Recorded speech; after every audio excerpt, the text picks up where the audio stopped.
pejy fanabeazana sy ny tontolo ny sehatry ny asa indrindra fa ny asa momba ny varatra kosa no arahantsika ao anatin'ity fanadihadinina ity. Notolorana mari-pahaizana androany ireo mpianatra avy ao amin'ny Institut National du Commerce et de la Concurrence na ny Incc rehefa avy nahavita fiofanana nandritra ny telo volana sy folo volana izy ireo. Efa vonona tanteraka ny hiditra eo amin'ny sehatry ny asa ireto tanora ireto ary afaka ihany koa manangana orinasa azy manokana. Tonga nanatrika ity fotoana famoahana ireto andiany telo ireto moa ny ministra ny varotra sy ny fanjifana Sabany Nordin. Tanora misy 7 izay nahavita fiofanana tao amin'ny Institut National du Commerce et de la Concurrence na Incc no notolorana mari-pakasitrahana androany.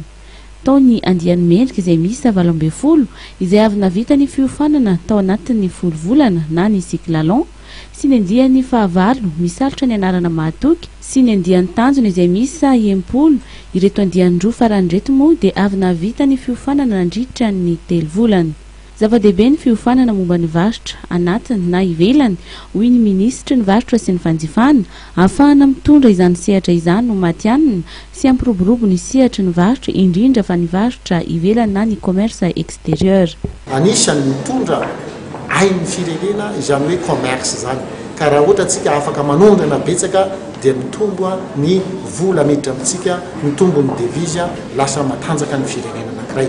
Ary zay moa zany mahatonga anay foana hitantsika zao fa mihatsara ny fanondranantsika any ivelany raha oharina tamin'ny 2016 dia ambany raha oharina tamin'ny 2017 miakatra ny fanondranantsika raha tsy teny afa-tsy mivondrona européenne tsika amin'izao fotoana izao satria efa manakaikaiky ny 1,2 milliard d'euros ny exportationtsika amin'izao fotoana izao. Tamin'iny 2017 iny raha ohatra ka hoe 900 millions 986 millions teo angamba izay tamin'ny 2016. Zany zavatra zany midika fa mitombo izay zavatra izay mihatsara ka izao tsika tsy mitsahatra ny manatsara zany ary ho ampiana tosika ihany koa ireo tanora ireo mba ho tonga amin'ny mahampadrara matianina azy. Avy hatrany dia afaka miditra eo amin'ny sehatry ny asa ireto mpianatra vao nivoaka ireto. Izy io institut professionnel zay mivoaka avy eo na cycle court na cycle long dia afaka miatrika avy hatrany.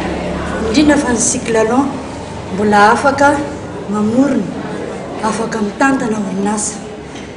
Ny mahasamihafa ny famoahana hatramin'izay sy famoahana tamin'ny androany zany dia ny androany be dia be ny navoaka satria efa betsaka nefa liana amin'ilay fahaiza manao amin'ny raharaha-barotra. Efa misokatra ihany koa ny fiofanana vaovao andreo olona efa miasa maniry ny mba hanampy traikefa na ny cycle modulaire.